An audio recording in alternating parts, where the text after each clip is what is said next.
inigualável, hoje pra sempre reina. Teu é o reino, tu é a glória, acima de todo nome está. Feche teus olhos, assim sentado mesmo, levante suas mãos aí na sua cabeça. Oh Senhor, o Senhor é inigualável, o Senhor é invencível, o Senhor é imparável. Nada pode parar o Senhor, nada pode reter o Senhor, nada pode deter o Senhor. O Senhor é o Rei dos Reis, o Senhor dos Senhores, o Todo-Poderoso. O Senhor venceu a morte, o Senhor venceu tudo. Porque o Senhor é o Alfa, o Ômega, o início, o fim. Tudo é a partir do Senhor, tudo é para o Senhor. Nós declaramos isso nessa manhã. Fala conosco, Senhor, fala no nosso coração. Fala de uma forma tão profunda e tão tremenda que eu não preciso falar nada, mas que seja a sua voz falando diretamente com cada um de nós. Porque nós queremos, nós necessitamos. Mas para isso, Senhor, nós começamos agora a entregar tudo que precisamos entregar para ouvir a sua voz. Nossos problemas, nossas dores, nossas dificuldades, nossa autossuficiência, nossa insensibilidade, nossa indiferença, nós entregamos e depositamos em seu altar. Nós não queremos nenhuma bagagem, nada que nos impeça de ouvir claramente a sua voz e de atrapalhar o seu agir nessa manhã. A começar de mim, Senhor. Não me deixe atrapalhar, não me deixe fazer nada que atrapalhe o seu plano, o seu propósito, mas que a sua voz ecoe nesse lugar, ecoe nessa manhã. Uma voz que vem do trono, uma voz que vem do alto. Obrigado, Senhor. Obrigado pela tua presença, obrigado pelo teu amor, obrigado pelo destino que o Senhor traçou para cada um de nós. Mas hoje, especialmente, obrigado pela revelação de quem o Senhor é. A revelação desse tempo que vivemos, que é impossível continuar sem a tua presença em nós. É impossível continuar sem o Senhor, sem a tua presença manifesta. Então fala, Senhor, fala ao nosso coração, ao nosso íntimo. Deus, que sejamos como aqueles crentes bereanos que examinam a tua palavra, mas também sejamos apaixonados pela sua presença, a ponto que nada nos afaste, nos impeça de ti. Em nome de Jesus. Amém, amém. Glória a Deus, glória a Deus.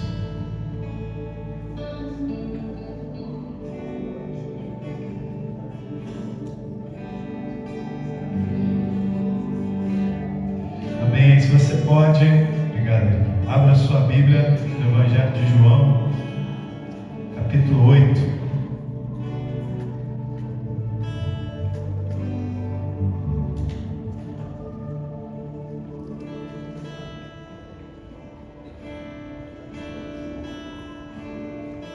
Evangelho de João, capítulo 8. Obrigado.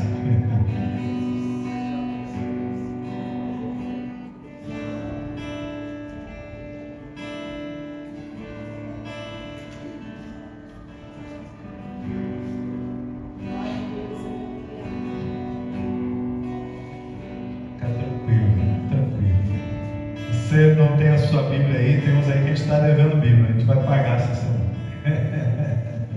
Se não tem a sua Bíblia, escute. Se você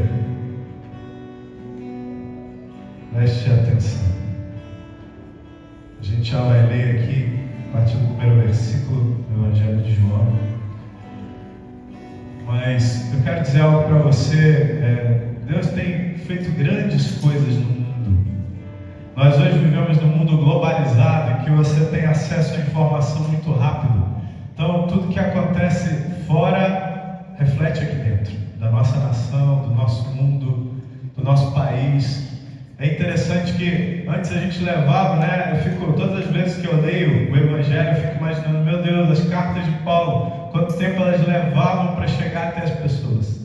As pessoas queriam saber sobre algo específico da doutrina, elas tinham dúvidas, escreviam para Paulo, até chegar a resposta, o pessoal já pecou um monte de novo, porque demorava muito. Hoje a gente tem acesso a tudo muito rápido, a gente tem acesso à informação, a gente tem acesso a tudo muito rápido.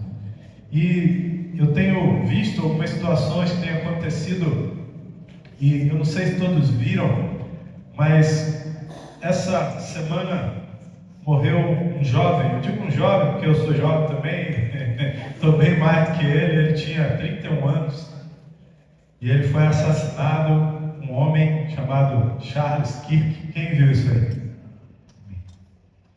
E eu fiquei pensando assim, como a Bíblia se cumpre, porque eu vejo o quanto as pessoas têm disseminado ódio, como elas têm estado nervosas, irritadas, e eu via inúmeras manifestações de apoio, de condolência, mas também via manifestações de pessoas falando, já foi tarde, um extremista de direita, fascista. E rapaz, eu ficava vendo aquilo e eu fiquei imaginando se fosse o contrário também, como seriam as manifestações para quem era de esquerda e olhasse e falasse se morresse alguém que era de esquerda, as pessoas de direita, sabe? E a Bíblia se cumpre, porque a Bíblia diz que no final dos tempos o amor de muitos se esfriaria. Só que nós precisamos lembrar que famílias foram destruídas. Famílias destruídas. A família daquele jovem que morreu, deixou uma esposa, 2 filhos pequenos. A família do jovem de 22 anos, se o que morreu tinha 31, o que matou tinha 22 anos de idade. Por causa de diferença ideológica, você matou uma pessoa. E aí quem foi entregar esse jovem foi o próprio pai. Imagina a dor e o peso desse pai de entregar o seu filho para a justiça, mas entendendo que tinha que executar a justiça. Então, 2 famílias e mais, obrigado Sérgio, foram destruídas. No único dia, no único momento, no único ato. 2 famílias destruídas. 2 jovens. Um mais jovem ainda, tinha muito tempo para viver, 22 anos. Prisão perpétua, talvez pena de morte. E estávamos conversando ontem, a pena de morte é algo terrível. Por quê? Porque você não sabe quando ela vai acontecer, você não sabe quando ela vai chegar. Então você fica lá aguardando, literalmente no corredor da morte. Porque pode ser amanhã, pode ser daqui a 1 ano, pode ser daqui a 3 meses. Pode receber clemência, pode não receber. Passa dias esperando o telefonema que vai dizer se vai ser liberado ou não. Mas eu quero que você entenda uma coisa, e esse tempo está chegando, nós vemos uma grande polarização no mundo. Mas Jesus, Ele precisa ser o centro da nossa vida. Ele precisa ser o centro das nossas emoções, Ele precisa ser o centro das nossas decisões. Jesus precisa dirigir os nossos passos. Jesus precisa guiar a direção que estamos indo, e essa direção tem que ser em direção ao Pai. Amém? Nós não podemos celebrar coisas tão terríveis, mas nós precisamos chorar e nos lamentar por isso. A igreja precisa se posicionar em relação a isso. Sabe, e aí eu olha, com todo carinho, respeito a sua opinião, mas eu fico indignado. Quando acontecem essas coisas assim, vem uma indignação santa, literalmente um senso de justiça, não a minha, de Deus, porque se fosse a minha eu faria coisas terríveis. Porque eu olho para essa grande mídia que existe e a maioria dos jornais noticiava manchetes: ativista de extrema direita recebe um tiro. Ninguém falava, olha, um homem morreu. Um pai de família, é como se aquilo justificasse o fato de ele ter sido morto. E aí eu não conhecia sinceramente, mas eu fui ver quem era. Rapaz, e tudo que eu pesquisei não tinha um discurso de ódio. Ele falava das suas ideologias, ele falava daquilo que acreditava, e ele era um cristão. Eu não vi nenhuma manchete dizendo, olha, mais um cristão martirizado, mais um cristão assassinado. ativista de extrema direita recebe um tiro. Como se justificasse o fato dele receber um tiro. Ninguém deve morrer dessa forma. Ninguém deveria. Ninguém deveria perder a sua vida dessa forma. Mas nós sabemos que muitos perderão as suas vidas. Mas ao perder a sua vida, a encontrará. E eu não estou falando de ideologia. Estou falando de reino. Estou falando de justiça, de verdade. Estou falando de evangelho. O evangelho, ele tem sido distorcido, ele tem sido mudado, ele tem sido adulterado para justificar coisas. Mas o evangelho nunca mudou. O evangelho continua sendo o mesmo. E como igreja, eu e você somos igreja, amém? Eu e você somos corpo de Cristo.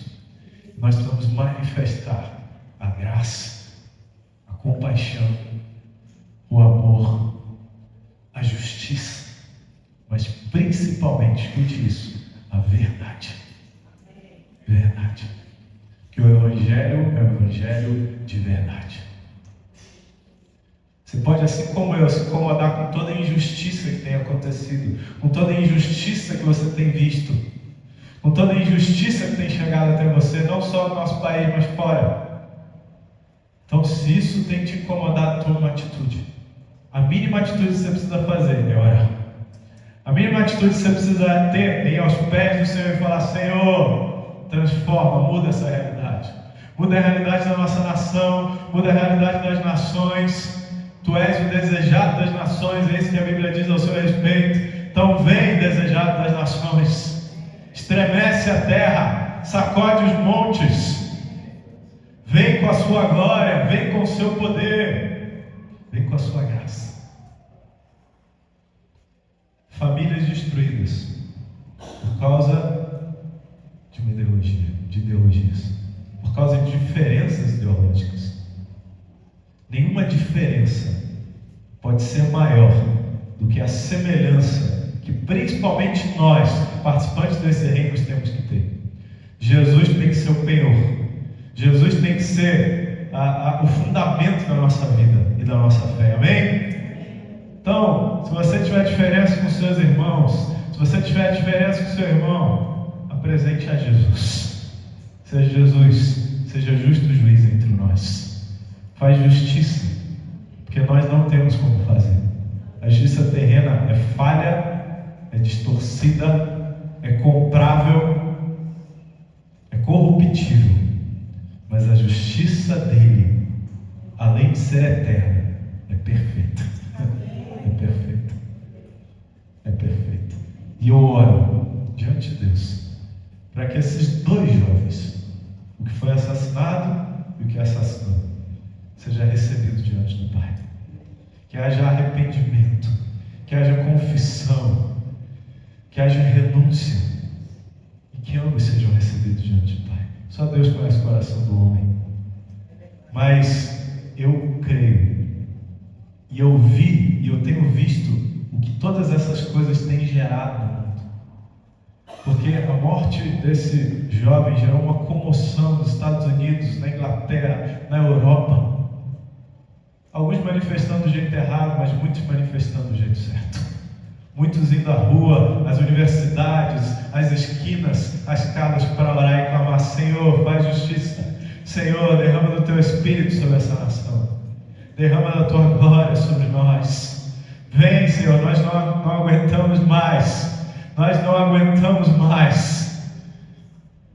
Que o clamor da justiça chegue diante das suas narinas. Nós precisamos clamar todos os dias, manifestar a nossa fé, principalmente no nosso quarto, diante desse Deus Todo-Poderoso, porque aí sim, Ele ouvirá dos céus e sarará a terra. Amém? Eu creio nisso. Estamos aqui, pastor, o que tem a ver se você está falando com essa mensagem? Tudo. Parece que não, mas tudo. Estamos aqui em João 8, e eu quero ler com você a partir do primeiro versículo. Diz assim: Jesus, porém, foi para o Monte das Oliveiras. Ao amanhecer, ele apareceu novamente no templo. onde todo o povo se reuniu ao seu redor. E ele se assentou para ensinar. Jesus foi fazer aquilo que ele mais gostava. Sentar no lugar. Se eu tivesse combinado com o Cleiton, eu ia sentar aqui na mesa eu vou ficar aqui mesmo. Ele sentava, as pessoas ficavam ao seu redor e paravam para ouvir o que ele tinha a dizer. Sabe por quê? Todo mundo quer ouvir alguém que tem sabedoria. Todo mundo quer ouvir alguém que é de verdade. Todo mundo quer ouvir, porque a pessoa de verdade, ela carrega a verdade. Todo mundo quer ouvir alguém que tem autoridade sobre aquela área.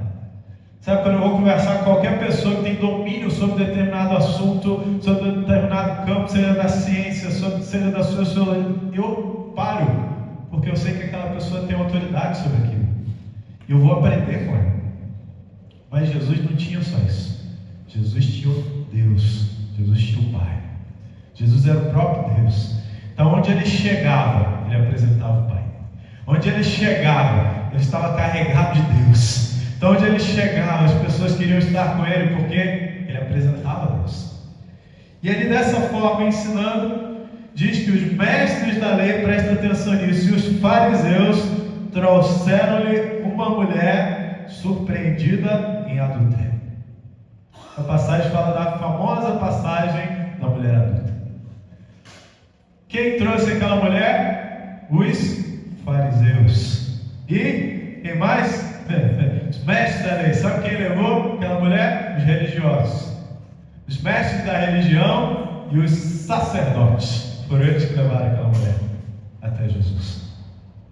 E eles trazem para ele, diante dele, uma mulher que foi surpreendida em adultério. E fizeram-na, olha, presta atenção nisso, ficar de pé diante de todos. Pensa na humilhação que essa mulher estava sofrendo. Rapaz, a mulher, desculpe, mas eu preciso falar isso com vocês, todos somos adultos aqui, amém? As crianças estão lá em cima, então eu posso falar. Aquela mulher foi pega em adultério, ou seja, ela foi pega no momento que ela estava tendo relações sexuais com um homem. Com um homem que não era seu marido e ela não era a mulher daquele homem. E aí, além de ser pega nesse flagrante, eles pegam ela, arrastam daquele lugar e levam ela e colocam em pé diante de toda aquela multidão, próximo ao templo, ou seja, próximo à igreja. Imagine, perto da igreja, fora da igreja, aquela mulher sendo colocada ali, devia estar com poucas vestes, e eles levam ela até Jesus. E aquela mulher sofrendo toda aquela humilhação. E então diz que disseram a Jesus: Mestre, essa mulher foi surpreendida em ato de adultério. Presta atenção. Na lei, Moisés nos ordena apedrejar tais mulheres. E o Senhor, o que diz? Eles pegam aquela mulher, levam até Jesus, e eles estavam fazendo uma pegadinha com Jesus. Eles queriam testar Jesus. Eles queriam saber, tanto que o versículo anterior diz assim, olha, eles estavam usando essa pergunta como armadilha, a fim de terem uma base para acusar. Sabe por quê? Porque Jesus ficou entre a cruz e a espada. A cruz ainda demorava um pouquinho. Ele ficou entre duas espadas. Uma era o lado romano, outra era o lado dos judeus. Sabe por quê? Os romanos não permitiam que os judeus condenassem alguém à morte, sem a autorização deles. Os romanos não permitiam que alguém recebesse uma pena de morte. Eles não permitiam isso. E nessa época os judeus estavam sob o domínio romano. Só para te contextualizar, você entender. Eles eram a autoridade. Os judeus tinham certa liberdade. Eles podiam fazer uso dos seus costumes, do seu estilo de vida. Mas eles estavam sob a autoridade romana. Qualquer semelhança com os nossos tempos não é mera coincidência. Nós estamos debaixo de autoridades humanas, mas ainda existe uma autoridade de Deus sobre a nossa vida, amém? Nenhuma autoridade é maior do que a autoridade de Deus sobre as nossas vidas. Só que eles falam, olha mestre, na lei de Moisés nos ordena apedrejar tais mulheres. Primeiro, de novo, isso também é semelhante a esse tempo. Sabe o que está acontecendo aqui? Uma distorção da lei. Uma distorção da Bíblia, porque não era isso. Não era exatamente isso. E nós vivemos esse tempo em que a lei, a palavra estão sendo distorcidas. A lei está sendo distorcida, mas principalmente a palavra de Deus querem distorcer. Quer dizer, não é bem assim. Qualquer semelhança com Éden não é mera semelhança. Satanás chega para ela e fala: olha, porque você não come desse fruto? Ela: não, a gente vai morrer. Não foi isso que Deus falou. Cuidado com essa frase. Diga assim comigo: não foi isso que Deus falou. Quando alguém falar isso para você, e se você tiver convicção que aquela pessoa estava errada, você fala: não, foi exatamente isso que ele falou. Porque a gente precisa confrontar a mentira com a verdade. A gente precisa confrontar as meias verdades com a verdade absoluta.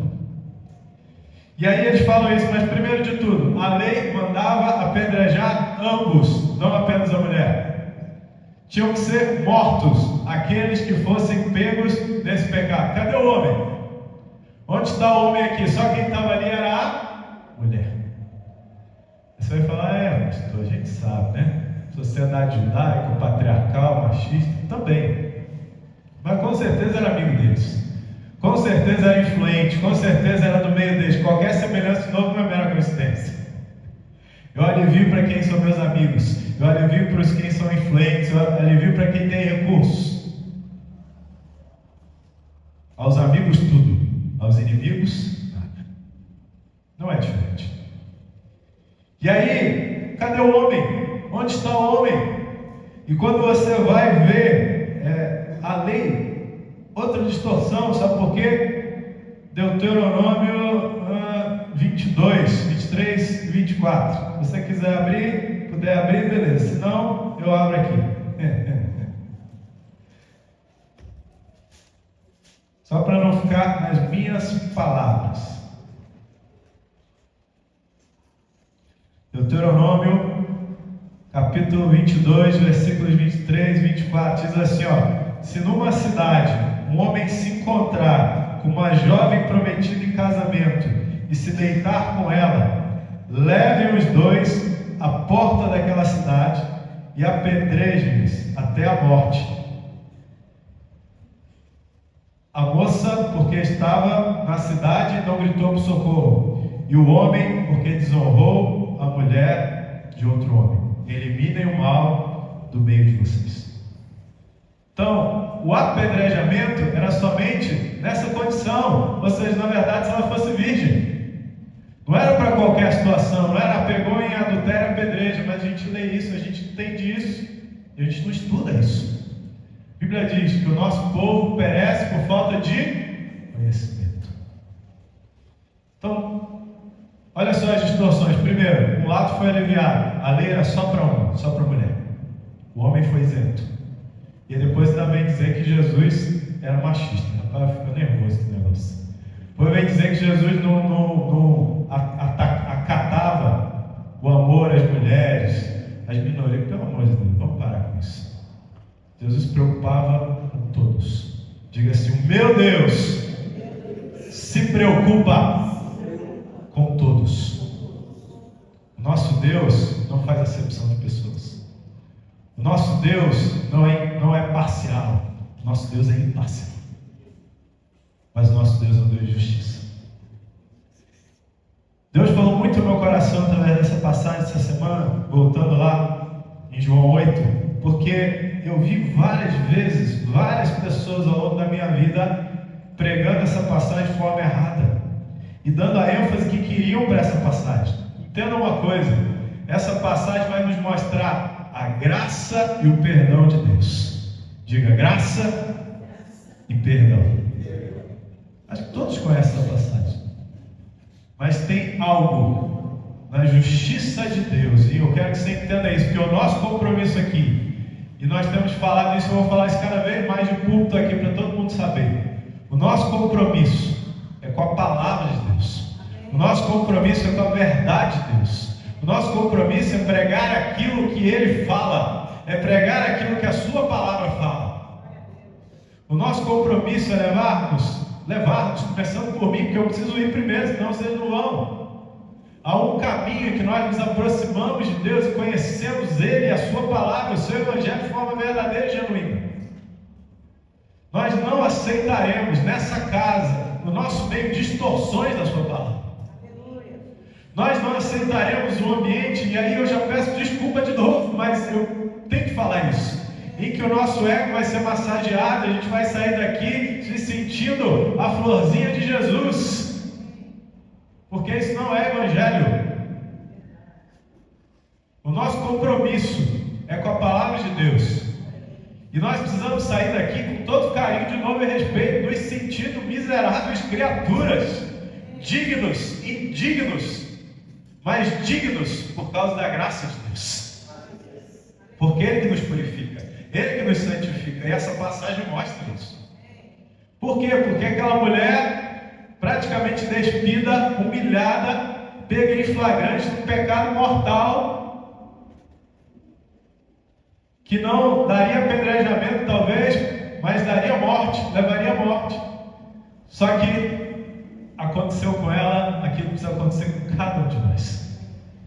No momento do seu pecado mais terrível, ela foi colocada diante de Jesus. No momento do seu pior momento da sua existência, da sua história, ela tem um encontro com Jesus. Ela é literalmente colocada diante de Jesus. Sabe o que é algo tremendo que Deus fala comigo? Mesmo de forma distorcida, a religião serve para isso. Porque ali estavam os mestres da lei, os religiosos, foram eles que colocaram ela diante de Jesus. Só que eles queriam que ele fizesse outra coisa. E olha a resposta de Jesus. Como eu disse, era uma armadilha. O texto diz, eles queriam testar Jesus, porque se ele falasse apedreja, aí os romanos se voltariam contra ele. Se ele falasse que tinha que isentar, os judeus se voltariam contra ele. Como que se sai dessa? Com a sabedoria de Deus, com o Espírito Santo que repousava nele e repousa em nós. E olha a resposta de Jesus.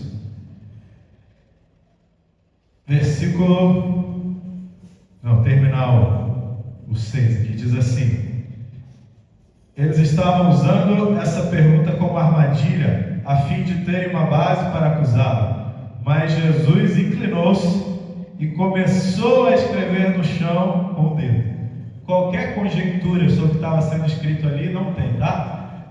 Jesus estava fazendo o símbolo do peixinho, Jesus estava contando quantos tinham sido convertidos até agora. Não tem. Qualquer coisa que falarmos, nós não sabemos o que ele estava escrevendo. Não sabemos. Talvez eu acho que ele estava só relaxando, sabe? Ele estava assim: Jesus, Jesus, Senhor, se eu pudesse, eu não posso, Pai. Ele estava lá escrevendo na areia, não se fala o que ele escreveu, mas é fato que ele estava ali, escrevendo na areia. E aí então diz que, mas Jesus inclinou-se, começou a escrever no chão com o dedo. Visto que continuava a interrogá-lo, ele se levantou. Preste atenção nisso. Ele se levantou. Jesus precisa se levantar na nossa vida. Jesus precisa se levantar na sua vida. Jesus precisa ser levantado na sua história. Jesus não pode estar cabisbaixo. Jesus pode estar lá escrevendo, mas ele precisa se levantar. Porque é quando ele se levanta que a justiça é estabelecida. É quando ele se levanta que os decretos e sentenças passam a ter vigor sobre a nossa vida. Por isso que nós precisamos clamar. Talvez nesse tempo que vivemos, Jesus está só escrevendo as sentenças, as promessas, mas nós precisamos clamar para que ele se levante e reine, em primeiro lugar, sobre a nossa vida e a nossa casa. Porque se ele não reinar na nossa vida e na nossa casa, preste atenção nisso, essa responsabilidade sua junto comigo. Se ele não reinar na nossa vida e na nossa casa, ele não reina na igreja. Porque a igreja é feita por nós. A igreja é o corpo de Cristo. A igreja é o conjunto de pessoas salvas, redimidas. A igreja é a noiva de Cristo. A igreja é a congregação dos salvos. A igreja é aquela que anseia pela sua vida. A igreja é aquela que chora por ele. A igreja é aquela que deseja ele acima de qualquer outra coisa. Então, quando nós não estamos agindo assim, nós não estamos sendo igreja. Quando o Senhor não permite que gere compaixão no nosso coração, nós não estamos sendo igreja. Quando nós não olhamos com o olhar correto para os perdidos, nós não estamos sendo igreja. Quando nós não clamamos a Ele, que é o Rei dos Reis, Senhor dos Senhores, nós não somos igreja. Quando nós não manifestamos a Sua graça, nós não somos igreja. Mas preste atenção numa coisa: quando também nós não manifestamos a justiça de Deus e a verdade, nós também não estamos sendo igreja. Por isso que esse texto, preste atenção numa coisa, você vai começar a ver agora a graça de Deus. Começa com a graça, mas termina com a verdade. Ele diz assim: olha, mas Jesus, visto que continuavam a interrogá-lo, ele se levantou e lhes disse: se algum de vocês estiver sem pecado, seja o primeiro a tirar a pedra nela. Uma resposta que nenhum deles imaginava, que nenhum deles esperava, porque Jesus não falou que não era para apedrejar. Jesus não falou isso, preste atenção nas palavras dele. Ele diz, vou ler de novo: se algum de vocês estiver sem pecado, seja o primeiro a atirar a pedra nela. Jesus falou: algum de vocês não peca? Algum de vocês não tem pecado? Ele não estava falando sobre um pecado específico dela, ele estava falando de pecados. Tem alguém aqui sem pecado? Fica de pé, por favor, nessa congregação. Vê se alguém tem coragem. Ser fulminado na mesma hora aqui. Ananias e Safira. Foi lá, vende a propriedade. Foi isso aí que vocês ganharam? Foi.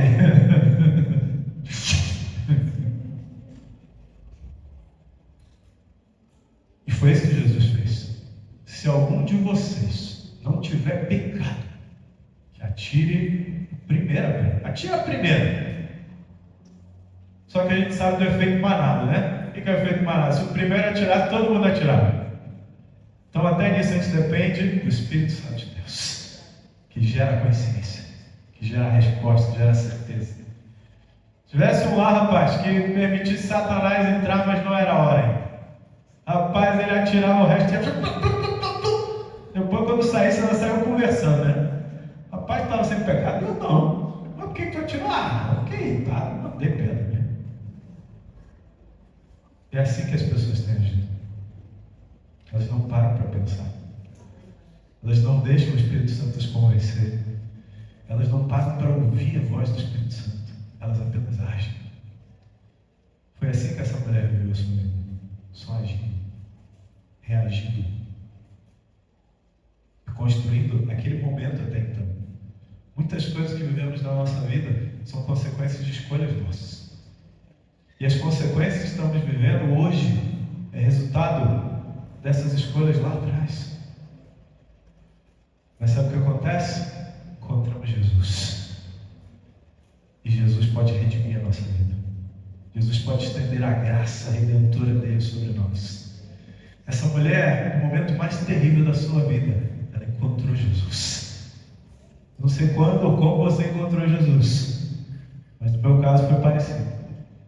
Foi um momento muito terrível da minha história, mas eu o encontrei. Melhor, vamos ser sinceros, Ele nos encontrou. Ele que nos encontra. Ele que vai até nós, seja através de alguém ou não, mas Ele que vai ao nosso encontro. Então diz que, visto, vou ler de novo, que continuava a interrogá-lo, ele se levantou e lhes disse: se algum de vocês estiver sem pecado, seja o primeiro a tirar a pedra nela. Inclinou-se novamente e continuou escrevendo no chão. Sabe o que isso é tremendo? É que você preste atenção nisso. Olha a dinâmica de Jesus. Ele estava escrevendo, ele se levanta, ele libera uma palavra, ele se inclina novamente e volta a escrever. Sabe que eu costumo brincar? Não quero fazer você blasfemar junto comigo, mas eu gosto de viajar na maionese. Ele estava escrevendo a história. É isso que ele estava escrevendo naquela terra. Ele estava escrevendo qual seria a história daquela mulher dali em diante. Porque o Senhor conhece os pensamentos. O Senhor conhece a nossa história. A Bíblia diz que Ele conhece o nosso deitar e o nosso levantar. É apenas uma licença poética, tá? Nós não sabemos o que Ele estava escrevendo. Mas Jesus escreve, Jesus levanta, Jesus libera uma palavra e ele volta a escrever novamente, esperando como eles iriam agir, o que eles iriam fazer. Sabe por quê? Quero que você entenda isso. Diferente de Satanás, Jesus não chega arrombando, Jesus não chega metendo o pé na porta, Jesus não chega... Ele pede licença. Ele é educado. Ele liberou a palavra, mas ele esperou o resultado. É isso que ele faz na nossa vida. Ele libera a palavra, mas ele espera o resultado. Mas é o nosso caminho, é o nosso trilhar, são as nossas atitudes. Então diz que, versículo 9: os que o ouviram foram saindo, um de cada vez, começando pelos mais velhos. Jesus ficou só, com aquela mulher em pé diante dele. Imagina a cena, viaja comigo. Aquela multidão, aquela algazarra, apedreja, mata, morre, é adúltera. Jesus tranquilamente resolveu aquela pendeira. Todos eles largaram as pedras. Os que iam pegar a pedra nem pegaram. E todos foram saindo. E aí aquela cena humilhante se transformou na essência do que é o Evangelho. A graça redentora de Jesus. Naquele momento, sai a multidão e fica só Jesus e aquela mulher. Olhando para ela, imagina aquele olhar de Jesus. Tempo, tremendo, misericordioso, amoroso, cheio de amor, cheio de graça, cheio de compaixão. Para falar uma grande verdade. É isso que as pessoas não entendem. É um evangelho de graça, é um evangelho de amor, é um evangelho de perdão, mas é um evangelho de justiça e verdade. Porque muitos terminam essa passagem por aqui e não querem continuar no resto. Eu vejo pessoas pregando por aí, falando da graça, incontável graça de Jesus. Oh, Jesus é amor, mas ele também é justiça. Jesus é amor, mas ele é fogo consumidor. E aí então, com esse amor todo, Jesus põe-se em pé e perguntou. Jesus é a mulher. Imagina você, agora é você e Jesus. É o seu encontro com Jesus. Jesus está diante de você. E aí Jesus vira para ela e fala: mulher, onde estão eles? Ninguém a condenou? E aquela mulher: ninguém, Senhor, disse ela. Imagina ela constrangida, sabe? Ali, quem nunca fica assim? Quando você peca, como que você fica? Vamos ser sinceros. Rapaz, às vezes é um pecadinho de nada, às vezes é um pecado terrível. Rapaz, quando eu como chocolate, eu fico assim. Eu não podia comer chocolate, mas eu como. Assim que eu como, eu já... Aquela mulher constrangida diante da face redentora de um Deus poderoso, mas que veio dessa forma humana, cheia de amor, compaixão, graça, mas justiça e verdade. Olha o que Jesus fala para ela, não pode parar aqui. Declarou-lhe Jesus. É isso que eu quero que você entenda. Essa é a parte mais importante desse texto. Essa é a parte que fecha esse texto, essa é a parte que fecha o entendimento do que é o Evangelho de Jesus Cristo. Ela diz: eu também não a condeno. Diga assim: eu também não a condeno. Nenhum de nós pode condenar ninguém, nenhum de nós pode estender o dedo sobre o outro, nenhum de nós pode estender e denominar o pecado do outro. Eu preciso olhar para mim, para a minha vida, para o meu pecado. A Bíblia diz: quem é você que quer tirar o cisco do olho do seu irmão, mas não tira a trave do seu olho? Ele diz: eu também não te condeno. Mas ele termina com a maior das verdades. Final do versículo 10. Agora, 11, desculpa. Agora vá e abandone a sua vida de pecado. Jesus, preste atenção no que ele está dizendo. Ele está dizendo assim: ó, vá e não adultere mais. Não, abandone a sua vida de pecado. Porque você tem pecado não somente nessa área, mas mas não peques mais. Tem versões que dizem vá e não peques mais.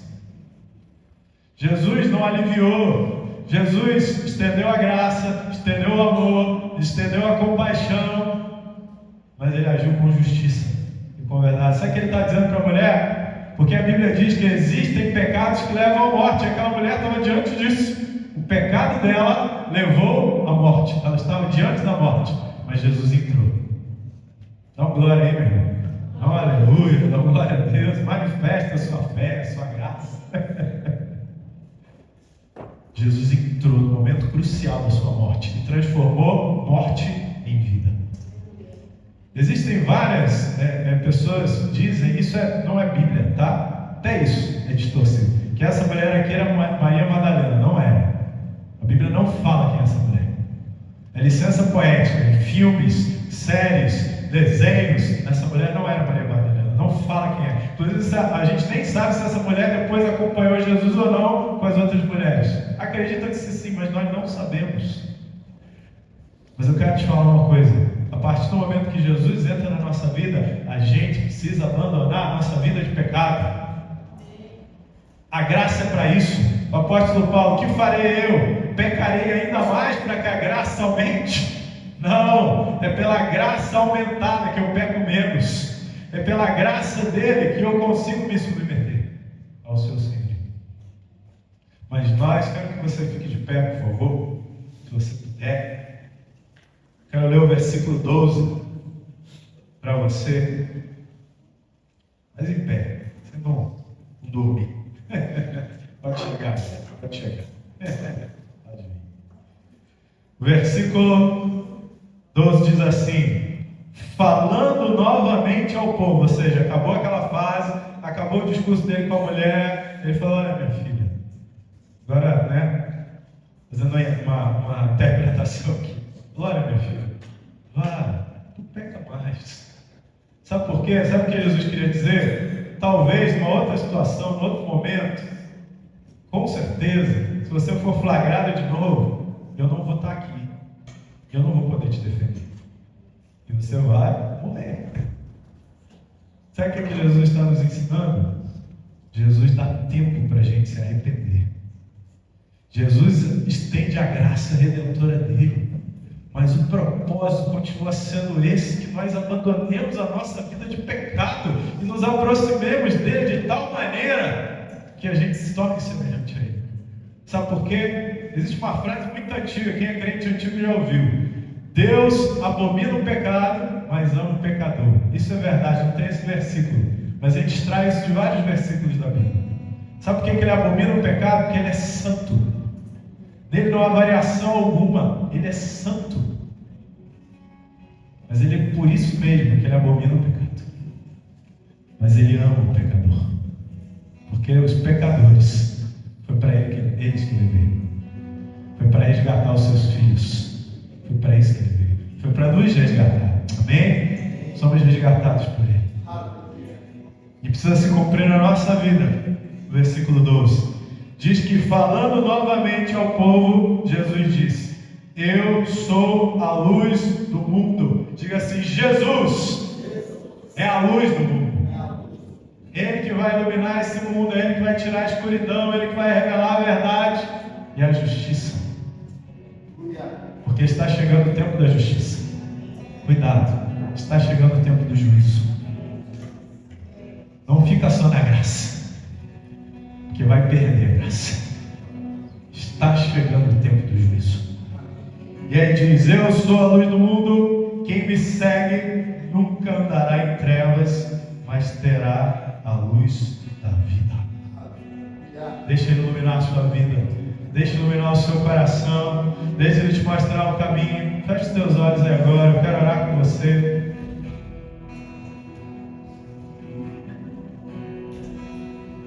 Nós vamos cantar uma canção, nós vamos encerrar essa manhã.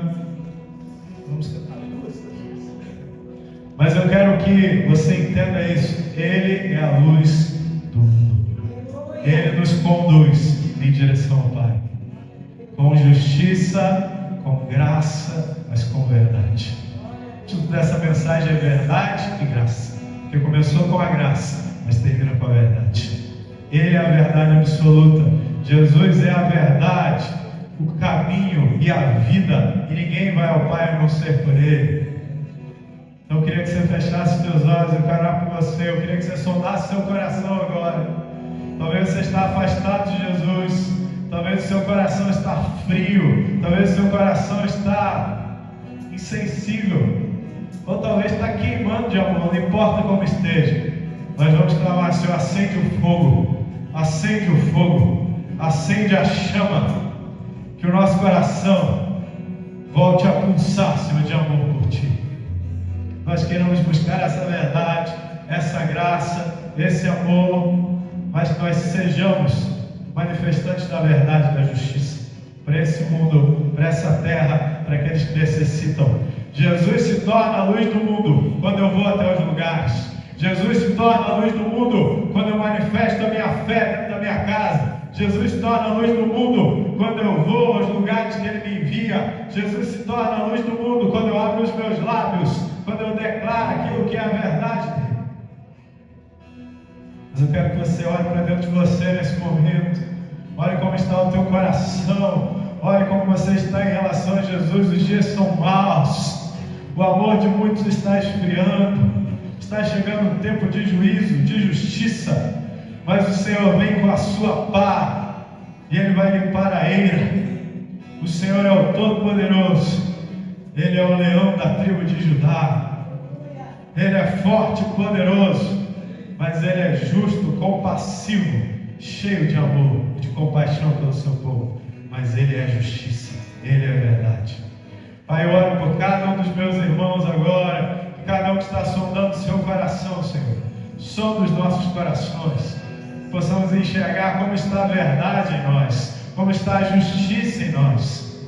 Não apenas graça, não apenas misericórdia, não apenas compaixão, mas que nós possamos manifestar a verdade. O Senhor é a verdade, o caminho, a verdade, a vida. Ninguém vai ao Pai a não ser por Ti.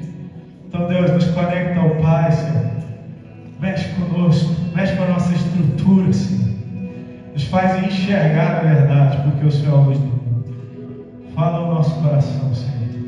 Pai, eu oro para aquele que está enfraquecido agora. Eu oro para aquele que está precisando de um novo fôlego. Eu oro para aquele que está precisando ser renovado. Eu oro para aquele que precisa de uma mudança, de uma restauração. Eu oro por aquele que precisa realmente ser transformado. Eu oro por aquele que já experimentou a graça, mas deixou de lado a graça e caiu em desgraça. Para que ele seja levantado, ele seja restituído ao lugar que o Senhor quer, à mesa do Pai. Eu oro para aqueles que ainda não tiveram uma experiência contigo, que tenham uma experiência transformadora, que não seja necessário acontecer como aconteceu com a mulher adúltera, mas que tenham uma experiência em qualquer momento da sua vida, desde que seja uma experiência transformadora, reveladora, para que siga uma nova existência nessa terra. Escreve a nossa história entre antes e depois do encontro contigo, Jesus. Queremos ser restaurados, renovados, avivados, transformados pelo poder de uma graça carregada de justiça e verdade. Assim que seja nessa manhã. Em nome de Jesus.